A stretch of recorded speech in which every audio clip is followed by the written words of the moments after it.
Hey, Bob. How you doing? What you got there? I'm doing okay. Fat and Happy edition. Oh, this is the Conventional Wisdom Watch from back in old Newsweek days. Is that something Correct. you did back when you were, I don't want to say a young man, because you're still kind of a young man. Thank you, Bob.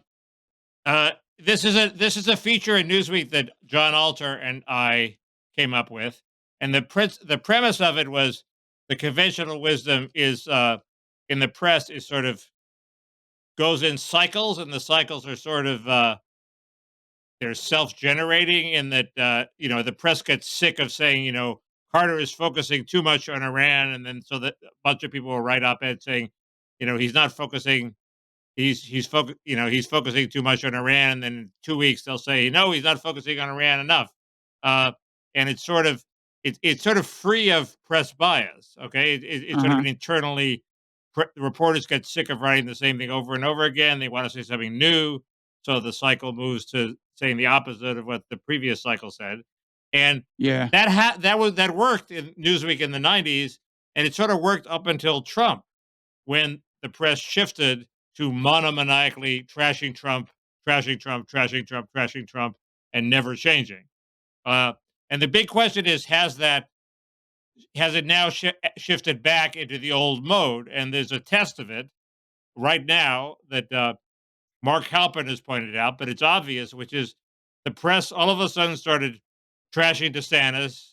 He's failing. He's failing to launch. He's stumbling. Yeah.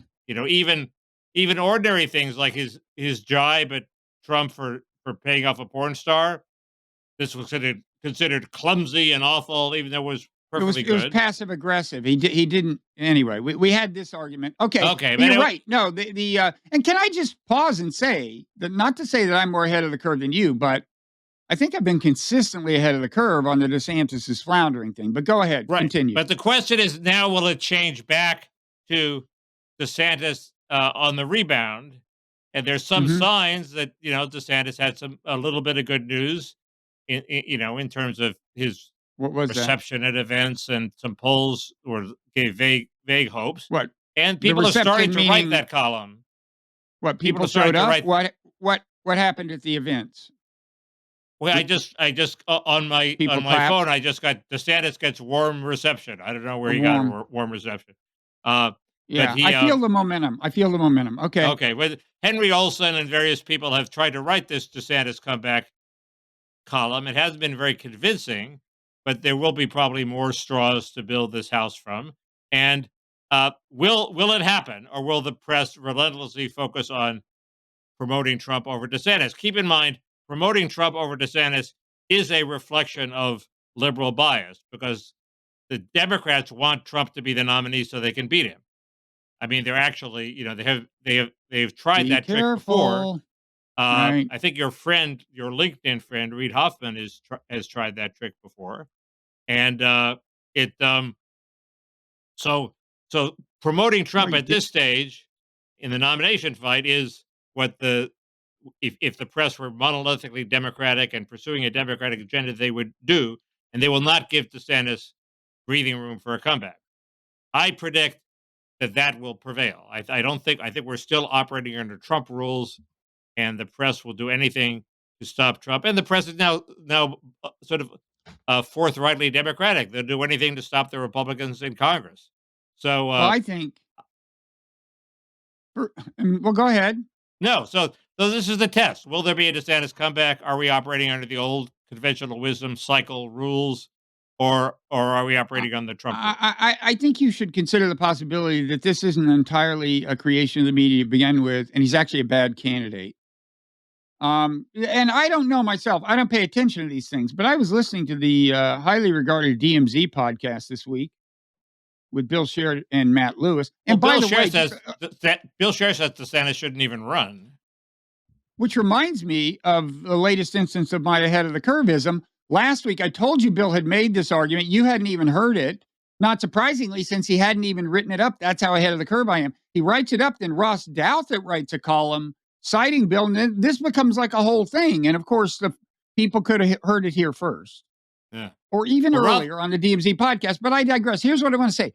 Matt Lewis this week is saying, look, DeSantis is a bad candidate. He looks scared. What he said was, look, his whole image was, I'm tough. I'll confront anybody. I'll take the bull by the horns. And he's afraid to confront Trump, or at least he gives that impression, which gets us back to the thing where, on the porn star thing, the whole problem with that, I think now, according to the conventional wisdom, was that, he kind of said under his breath, of course, I don't have any experience with porn stars. Instead of, but I will say this indictment is unwarranted. Whereas the tough thing to do as far as confronting Trump would have been to say, this indictment's definitely not warranted. It's bullshit. But let's face it, we do not need a president who's making secret payoffs to porn stars. And he should have gone on that riff. That is the difference. Now, you belittled I don't think that's this a huge when I difference. said that. In another context, I know, it you would have said been this considered a already. witty, self-deprecating remark that nevertheless was a swipe at Trump. Well, first of all, Mickey, he's not getting great traction in the polls among Republicans. And those Republicans aren't even listening to the media you're talking about.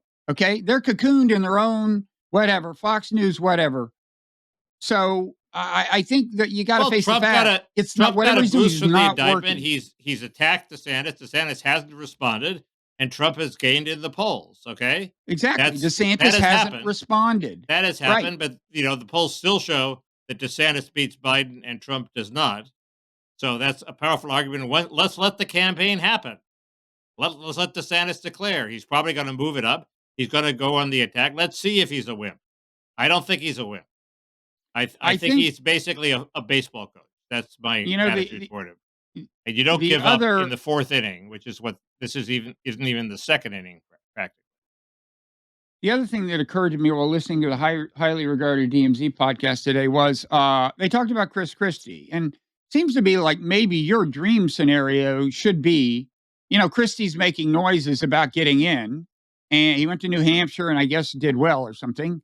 And, he is a street fighter potentially in a way that DeSantis doesn't really seem as skillful at, in a kind of spontaneous, fluid way, at least. And it seems to me what you should want is Chris Christie weighs in, focuses on Trump, brings Trump's numbers down, but his don't rise high enough to become the contender. And here comes Glenn Youngkin, right? To be the actual Trump slayer. Shouldn't you want that? Because he's actually, for you, a very attractive candidate in the general, right? Well, not necessarily. I mean, he's okay. But DeSantis has a very strong position on issue number one, which is immigration to me. And Youngkin is not as strong. And DeSantis is at 28% in the polls. That's pretty good. That's within striking distance. If this was Lyndon Johnson versus somebody else, we would say Johnson's in trouble. I mean, it's just not. You cannot. You don't discount what DeSantis has accomplished. Plus, Christie isn't going to just attack Johnson. Christie. Yeah. Go ahead. Well, Johnson was an incumbent who had never been impeached, among other things. But go ahead. But Christie's not going to just attack Trump. Christie has a giant ego. He needs bariatric surgery on his ego. He gives a speech endorsing Romney at the convention, barely mentions Romney. It's all about Chris Christie. Chris Christie thinks he can be president. He's going to attack Trump and, as he has already done, attack DeSantis also. So he is not in any way. That's an issue. He is not DeSantis's, That's what paves the way for Youngkin. That's what paves the way for Youngkin. Okay. Why doesn't he attack Trump and leave DeSantis alone and pave the way for DeSantis? I don't understand. I don't know. But on the Democratic side, I would say I agree with the polls that, no, I don't agree with the polls. I think Biden could lose to Trump readily. And, of course. And so I just want to say, as I'm going to do on a weekly basis for months now, Ro Khanna for president. Ro Khanna's the man. Hey, what? He'd kill Trump. He'd kill Trump. He'd kill Trump. You don't think so? I'm not so sure. He's incredibly weak on immigration. He's a randomly selected American under the age of 80 would have a good shot against Trump. Ro Khanna is we have chaos at the borders, and Ro Khanna is not going to solve the chaos at the borders, and Trump will hammer him over the head with that. Look, at the risk of sounding quaint, I want to say that Ro Khanna would also be, by my lights, a very good president. And leaving aside the candidacy, and That actually, far be it from me to suggest that we should choose presidents on the basis of how good they'd be at being president. But if you're going to do that, you could do worse than Ro Khanna. He'd it's be a weird. lot better than Biden. I used to As, be I used to be a character voter, which is what you say, which is pick the person who's going to endorse the issues that we don't even know about that are coming down the road, who's going to react to them well. well, character It, and competence and right. Okay. judgment. But right. But I've now become a two issue voter, and I care about issues more than I care about character. Although, What's that? that could Immigration always and change. child tax credit? What's the other one besides immigration? Child tax credit. You good guess, Bob. And I think Rokan I is just bad on that, and DeSantis is very good, at least on immigration. And he um hey, there there was another poll which I think you will reflects your argument about Biden. Robert Kennedy Jr. is at 14% in New Hampshire. Biden's at like 28%. Okay, that's that's hilarious. pathetic. The guy just enters the race and he's already halfway to beating Well, Biden, and he's a I mean, nobody. in He's a nut. He's a fairness, crank. well, his name is Robert Kennedy, and he is Robert Kennedy's son. So that's not nothing in the Democratic Party. Now, true, he's an anti-vaxxer and so on, but He's uh, being treated by the press as a nut. Biden is the sitting president. He gets 28% in New Hampshire. Bernie Sanders gets 17. That is a bad poll number for Biden. Biden is not a that's strong what I'm candidate. saying. He's ripe for the picking. Yeah. I have Okay. not ruled out running myself. He's I'm vulnerable. agreeing. Everybody's running. Somebody else. Larry Elder is going to run. Wait, So remind if me who Larry Elder is? Larry Elder is a black conservative commentator in Los Angeles, very smart, ran for, I think, governor in a recall election and didn't do that well, didn't do that badly, but he didn't win.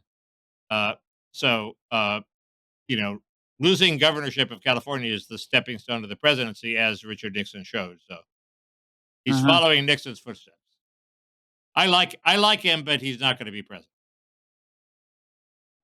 Well, anyway, I'm just like wondering. I mean, not to say that the child tax credit is anything short of an existential issue for the entire planet, but does like foreign policy figure into your that's like child tax credit is just clearly ahead of like whether the person will blow up the world?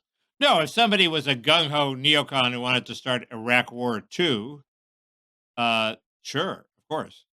What if Plus, somebody I would mean, AI is going to destroy the world. So, it doesn't really matter much whether we have a child tax credit or not when the world is destroyed. glad you mentioned that. There'll be no one to save with the world at its grave. Glad you mentioned that. It leads me to this piece that I just published in the Nonzero newsletter only hours ago. AI is a threat. I mean, even if you don't buy the sci-fi scenarios, the Matrix, and so on, just the capacity for it being weaponized by lone actors demands that we get serious about thinking how it's going to be governed, and that has to be an international conversation. And ultimately, some of the governance has to be international. In fact, this week alone, listen to this trio. Sundar Pichai, head of Google, says on 60 Minutes, we are going to need international treaties governing AI. That's not so surprising, but the Financial Times, actually, you emailed this to me. It ran a piece by this tech investor. And anyway, the main thing is the Financial Times ran it, and it is saying we need some kind of global governance.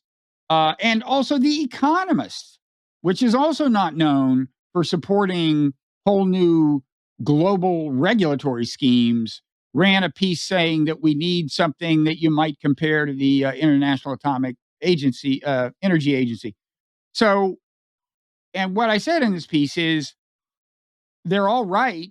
They're all correct. This has to be regulated at the international level, but this cannot be done so long as we are diving ever more deeply into a Cold War with China. Biden is enthusiastically exacerbating that problem.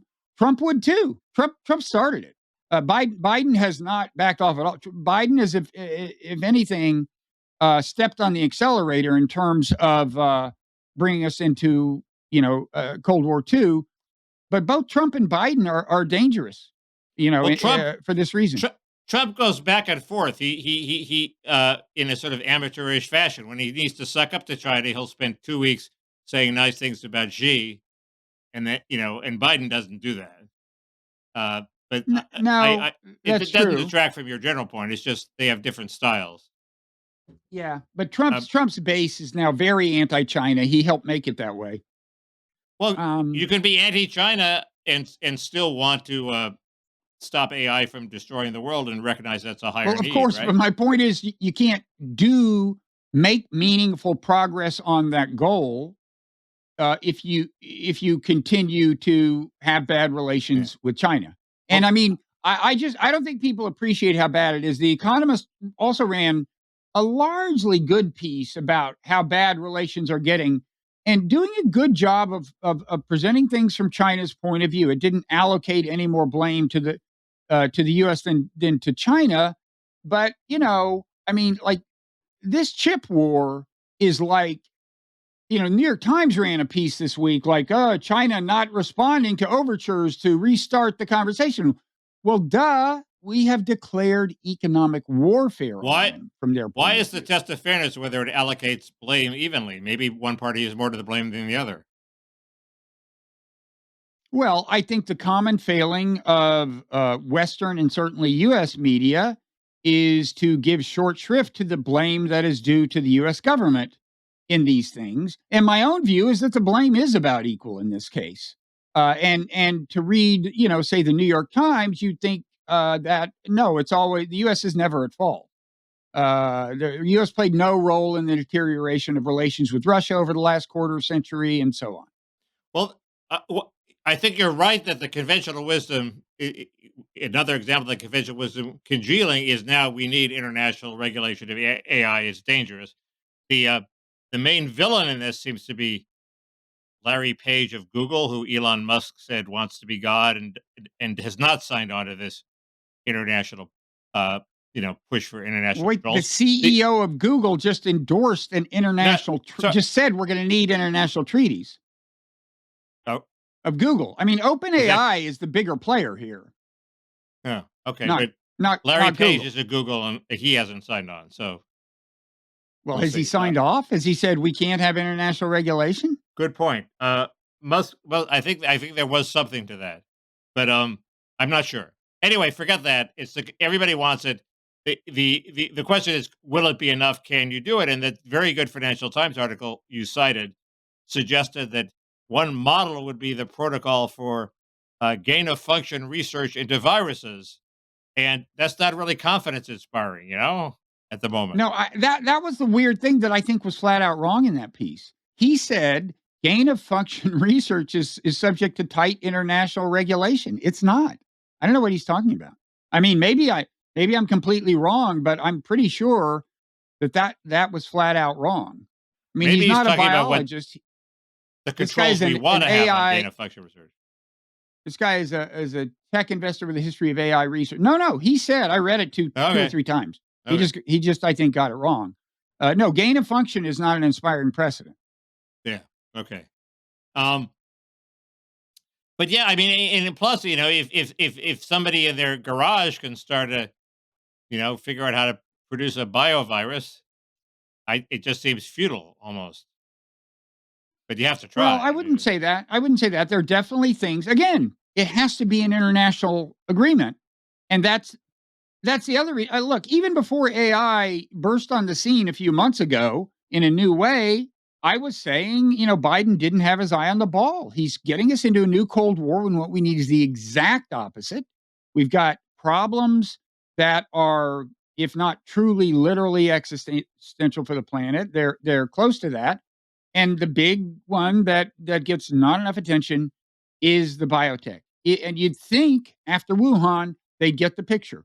Whether or not that was a genetically engineered virus in a lab, it could have been, and it could have come from a lot of labs. There's a new Wuhan lab leak theory that's also middle of the road, sort of third third way theory. What is it? This Chinese official said that the virus could have leaped directly from the bats to humans.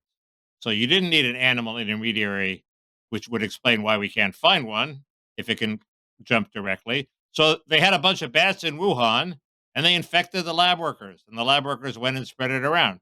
That's sort of a lab leak, but it's not like they were modifying it to, to in gain of function research, and they dropped the test tube and it leaked out of the lab.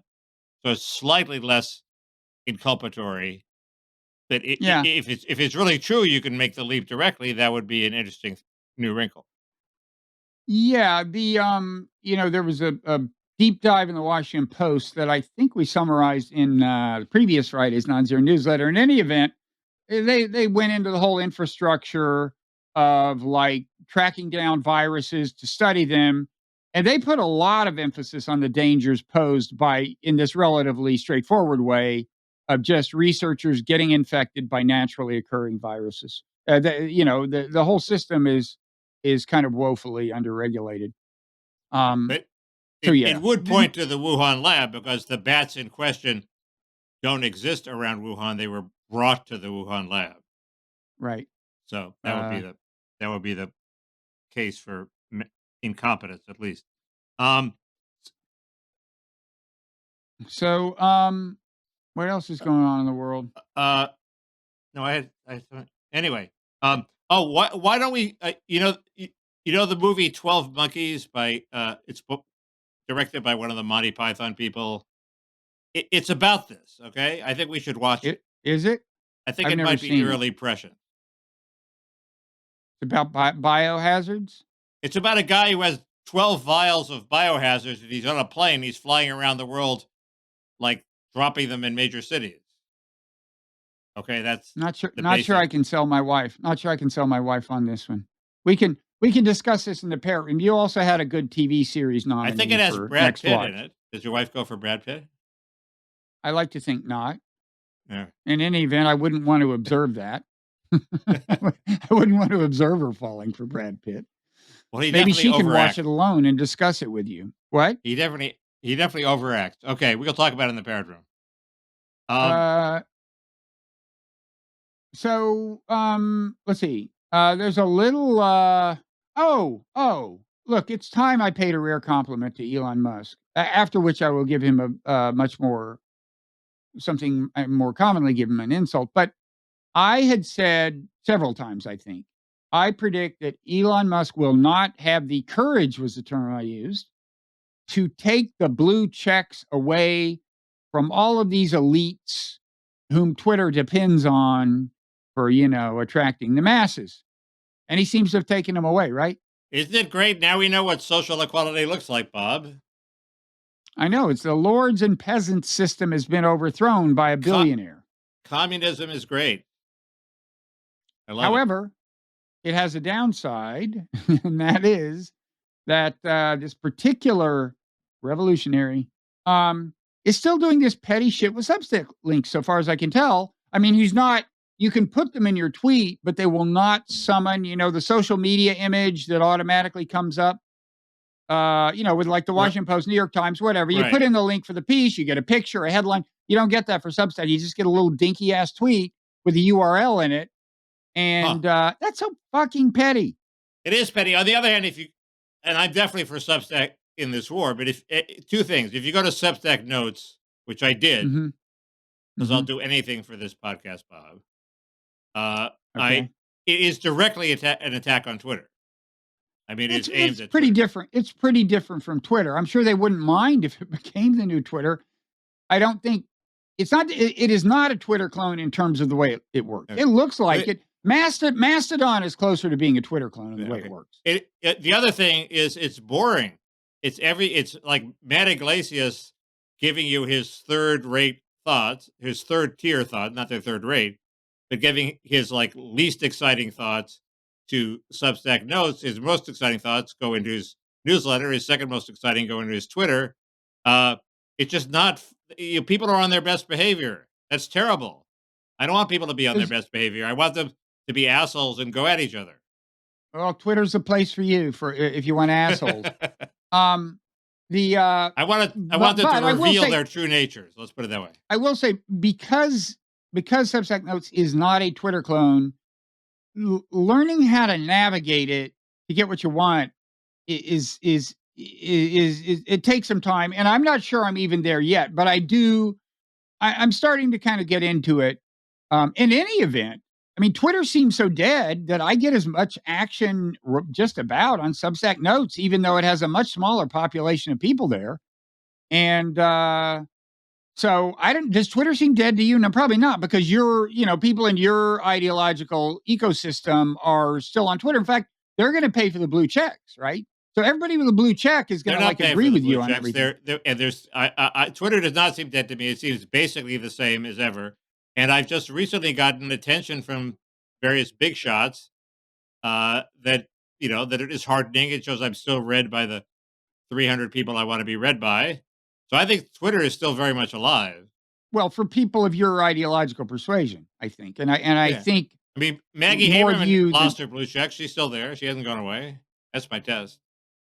So who are the big shots you got attention from? Oh, Josh Marshall attacked me this morning. Oh my God, that's a big shot, Josh Marshall. In my world, Bob, we're grasping at straws. I mean, here. he does have a big following, but come on, you can do better than that. I attacked Mark Halperin and he Mickey, put it in his he was last seen newsletter. He was last seen in utter disgrace. He's having a resurgence, Bob. You got to do better than this. You got to do better. Okay, you've got a third chance. You got a third chance. The Pope retweeted. Now you're talking. Did you have a nice coat on? It might have been a deep fake. You never know, now, right? A lot of that shit going on. Yeah. A lot of that shit going on. Did you hear about this Drake song? About what? Fake Drake? Fake Drake? I heard about the fake Drake, yes. Controversial. Raises all kinds of intellectual property issues. I agree. It does. The Republicans unveiled their budget plan, not their budget plan, but their demands for the debt ceiling increase. First, I agree. Nobody should hold the debt ceiling hostage. It's been used by both parties over the years, lately by the Republicans. It's irresponsible. If you have a budget, if you have things you want to do, you should just propose them and try to win election. But the situation we're in is the situation we're in, and you could also evaluate the Republican plans for, are they good? And it would be very easy to come up with a if the Republicans focused on one thing and said, you got to do this one thing, you have to defund your parole program or something. That's the program that Biden is stretching to let in millions of illegals. That would make sense. That would be a good issue. Be laser honed. Biden could conceivably defund the parole has a nice ring to it. Defund the parole. That's good. Biden could conceivably cave into that. It said they have a whole laundry list of 20 Republican proposals. The heart of it is work requirements on food stamps and Medicaid. And I don't know what I think about that. I mean, I know what I think about food stamps, work requirements on Medicaid, which is it's a terrible idea. Even Robert Rector, who's the hardest ass welfare reformer around, thinks it's a terrible idea, because if people don't work, we're not going to deny them medical care. Okay. Right. We're going to take them into the emergency rule. So we're not really saving any money. Right. So it's a stupid demand. Food stamps is a little different. Food stamps is like cash. I think all cash benefits, you should have to work for them. And if you don't work, the government, if there's no jobs in the economy, the government should provide a last resort job like the WPA. We don't have that program, though. And in the recession, there were so few jobs around that I was kind of happy food stamps were there as a last resort for people who couldn't find a job and were hard up. So I think the solution for food stamps should be, in good times, there should be a work test. In bad times, like a recession, you should be able to get food stamps without a work test. So that's my position. I'm sure you're happy to know my position. You're a very tender-hearted guy. I am, yeah. To be reminded, I thought that was tender-hearted guy you are. It's compassionate conservatism, and that's what we turn to you for. I am also in favor of not letting people die. So the first, before I talk about Ukraine, I want to say there's a story that I'm kind of surprised you haven't brought up involving Tony Blinken. But let me talk about Ukraine. Maybe it'll occur to you while I'm Okay, talking. I have one more. I have one more, like sort of non-parrot rooming point to Boring make domestic policy thing. before we get to Bakhmut. Yeah, Okay. I think people are overestimating uh, how bad the economy is and whether we'll have a recession or not. I don't think we'll have a recession. 69% of the people think the economy is bad. I think that's way high. I don't know what people are smoking, but I predict the economy will turn out much better than those 69% think.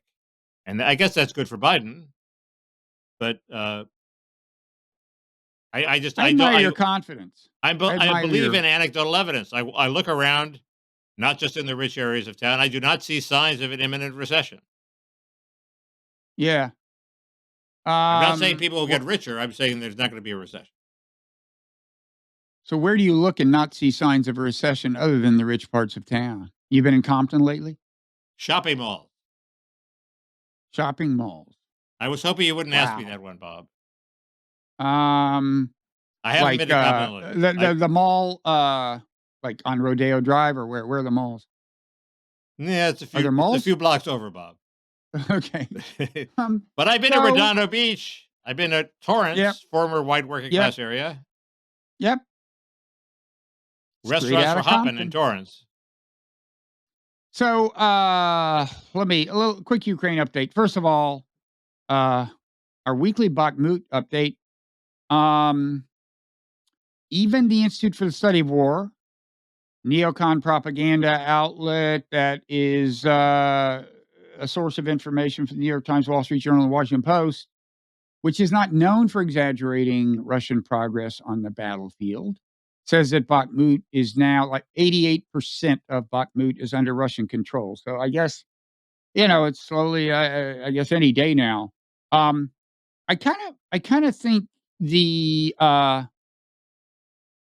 Ukraine's goal might be. I had a couple of thoughts on this. I thought maybe I've been attributing kind of cynical public relation motives to Ukraine for sticking with Bakhmut so far beyond the point where many people thought it was a good idea. Um, it could also be they don't want to give the Wagner group the commendation medal that they will get for taking Bakhmut because they may worry, and this would make sense. They may think, look, by and large, the Russian military is still enough of a Soviet relic that it just isn't working very well. But Wagner is lean and mean, and the more resources that go to Prigozhin, the guy who runs it, the more trouble we're in. Um, and by the way, Russia this week said that people in Wagner will now get full veteran benefits, which wasn't the case before. Yeah. So that would kind of make sense. Anyway, they're having trouble holding on to Bakhmut, and I would think back to public relations.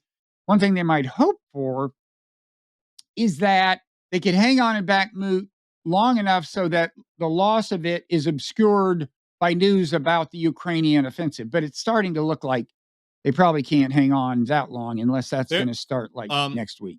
there was this Wagner related story that I may have said to you, I may not have, which is it was reported in the Daily Mail that the Wagner head, you just said his name, the former Prigozhin. chef, uh, And said former that, criminal. Did you know that he spent 10 years in prison no, as just a street criminal, not huh, like white collar crime? But anyway, go ahead. um, that he had said basically that Putin should declare victory and stop the war. And then Prigozhin. Russia's with attitude said that that had been mistranslated, that he hadn't actually said that. I Mm-hmm. would think I if would he had trust said them. that, it would be huge news. So the Pretty Daily Mail big. must have gotten it wrong, but you know, ISW would be spinning it as something approaching surrender, yes. But I would trust Russians with attitude on that. yeah. Um, I, the so speaking of the offensive, I guess people are saying it could, in principle, start next week. I guess more likely sometime in May. early June. I continue to worry that they're going to commit a lot of resources to it because I just don't see any likely way that uh, launching a very serious offensive winds up being good for Ukraine. I worry that they could, as I've said, lose so many soldiers and other resources as to make themselves vulnerable along other lines. Well, what would happen if they The didn't launch an offensive? Then we just have a stalemate, and Yeah, I we think could. stalemate is the fastest way to peace, which is what I would like to see. There is no way, unless there's something we don't know about, that they're going to get Russia entirely out of Ukraine, let alone, I mean, even the non-Crimean part of Ukraine. It's just not going to happen. But if they don't do And a counteroffensive, Russia's going to keep attacking. So that's a recipe for losing, isn't it? no, I think the opposite. I think they have now assembled for the offensive, I don't know, maybe 30, 40,000 fresh troops, pretty well equipped. You may have noticed that they haven't been doing, I mean, they've been holding Russia largely at bay, but the ground that's been lost has by and large been lost by Ukraine. And, you know, again, in the long run, Russia has more manpower. I checked in, as I do every so often, with Douglas McGregor, who's been predicting overwhelming Russian success forever, but who, is a very knowledgeable, smart guy. So I still kind of take him somewhat seriously. His latest prediction is a big offensive by Russia in June. One thing he says is they are continuing to build up their forces. I believe that. People say, well, they haven't started a second mobilization, but the mobilization is kind of ongoing. They've been running very slick recruiting ads on TV in Russia. They're working hard. They did this thing that I just mentioned of extending the people who are eligible for veterans benefits. I do think they're assembling more troops, and they have more they can throw into battle, and maybe many, many more, which means that Ukraine might be wise to keep some troops in reserve to play defense. The troops that have been playing defense are pretty exhausted and chewed up. And So eh, okay, go ahead. no, so we gave them these Abrams tanks. It takes 10 weeks to train their people on them. Well, so they're going to miss the offensive entirely. Well, actually, I mean, among the news this week was we are starting to train them on these Abrams tanks. Uh, Originally, we were saying Abrams tanks wouldn't be ready till the end of the year. Now they're saying they could be trained by September. And the account I read said, which could mean that the offensive could still be ongoing. Well, again, I think it's bad news if you start an offensive in May and you're still fighting it in September. Uh, and there's one other thing I want to say. The conventional wisdom is we've seen the Russian offensive.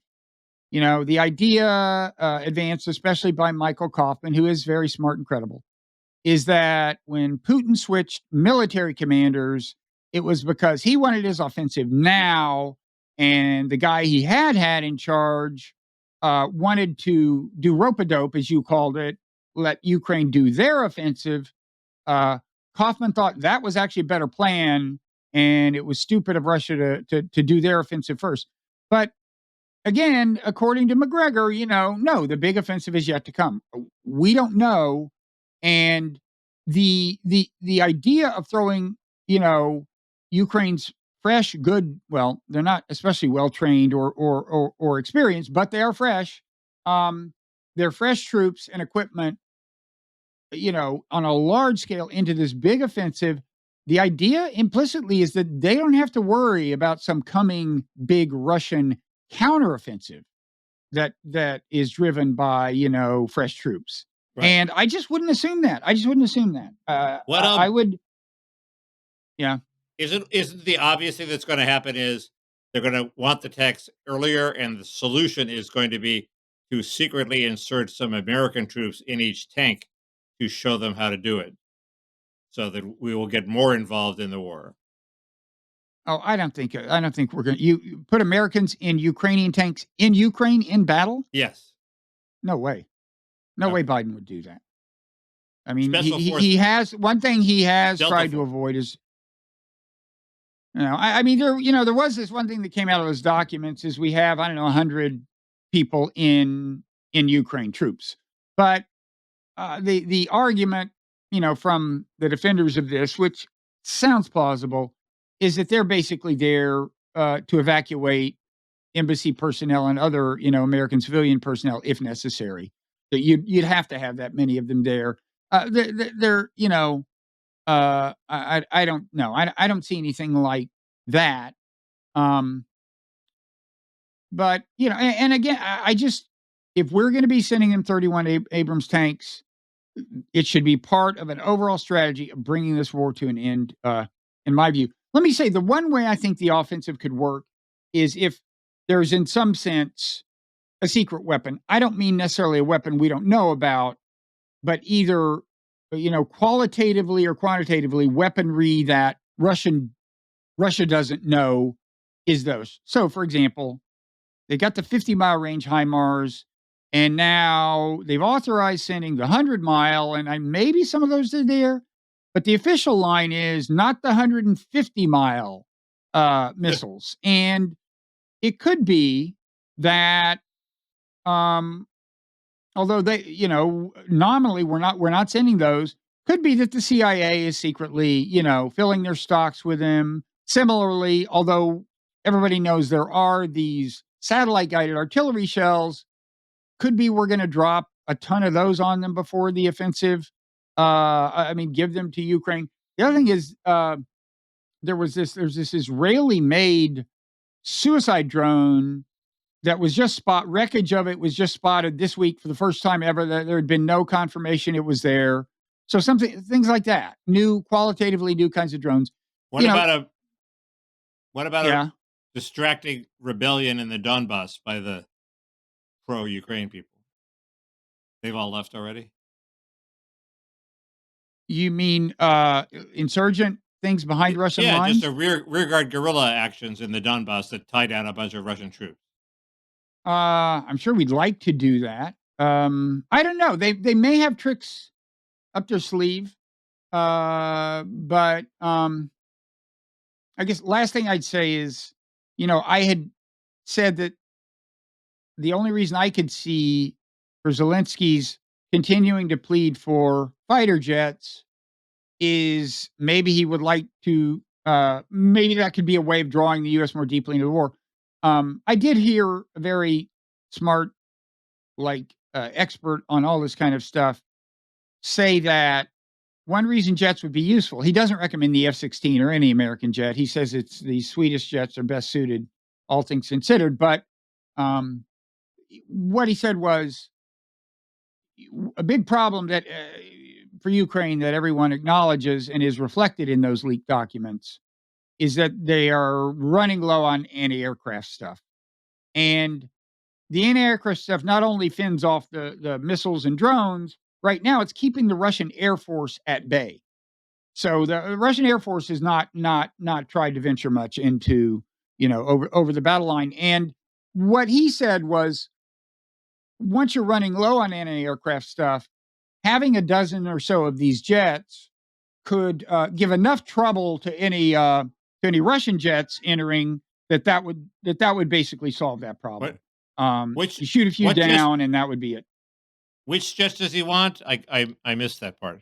There's some Swedish jet. I mean, it turns out to be amazing how finicky some of the equipment we build is. He says these F-16 jets require immaculately maintained runways because of the way they draw stuff into their system, apparently, upon takeoff. As I understand it, they just, if there's any little debris anywhere around, so they're great for places where there's no actual war going on. They're great for air shows.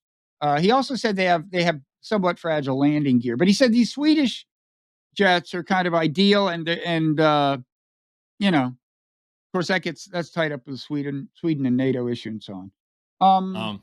So that was the alarm. That was our okay. Well, 46-minute warning or something.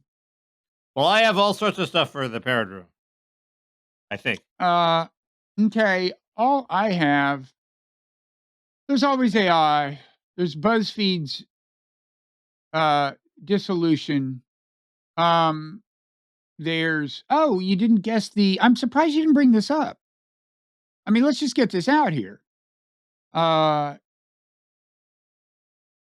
remember when the Hunter Biden laptop story was broken by the New York Post and 50 deep state national security experts magically assembled Right. to sign a letter saying this had all the earmarks of Russian propaganda? Did you Right. see They the didn't story that actually came out say it on was that? Russian propaganda. They went as far as they could without saying it. No, it said And all the, I think hallmarks was the word. right. But Well, did you see the story this week in the Post about how yeah. that letter? So Blinken was involved. I would be surprised if he wasn't involved. It was Yeah, an ex. It was a it had potential. all the hallmarks of an orchestrated campaign, as It we was say in obvious to the. everybody that it was an potential election killer for Biden. He had to stop it one way or the other. So he threw together this group of deep state experts who pissed on Mhm. it, and it was a transparent piece of bullshit. And the media fell for it. It's the media's fault, not Blinken's fault. Blinken, he's a political actor. This was like an existential threat. He had to act against it. I mean, I don't see why his being involved makes it better or worse. It was a complete piece of shit from beginning to end. That was an admirable deployment of cognitive empathy, Mickey. You put yourself in Tony Blinken's shoes and you said, who among us would not No, assemble it's like 50 deep it's staters? like George Stephanopoulos discrediting Jennifer Flowers. Okay, in the primary, he had to do it. He knew it was bullshit. That was Yeah. his job. His job was to win the election. You know what's less defensible are the journalists who went along with that. Oh yeah, And one of them was, I gotta say, I think it was Howard Feynman. Is that the guy's name in Newsweek? You know him. yeah. I like him.